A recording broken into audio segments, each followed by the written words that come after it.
Just for a little bit more detail, the Putin heart attack story comes from a Telegram channel run by a person called Viktor Mikhailovich, who claims to be a Kremlin insider.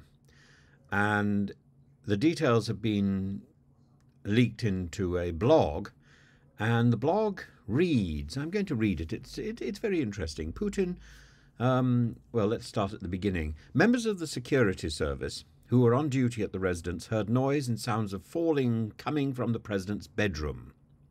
Two security officers immediately followed into the president's bedroom and saw Putin lying on the floor next to the bed with a table with food and drinks overturned.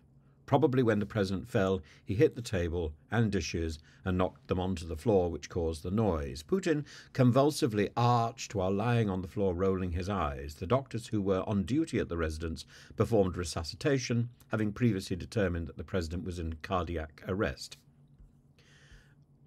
He was moved to a specially equipped room in his residence where the necessary medical equipment for resuscitation had already been installed, practically an intensive care ward equipped with the latest technology.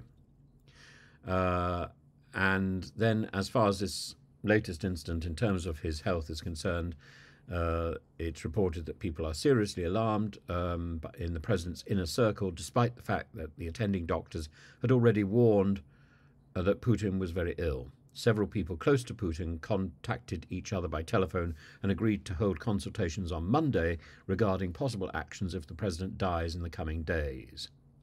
So that's the story, and that then got out onto Australian news, I believe, and then beyond that, with little with little cartoons by Arturus Rex, with a picture of Putin, and I think one of the satellite Russian countries. So I suffered a cardiac arrest last night. Yes, you might be dead, and that's supposed to be a picture of President Putin's body double, and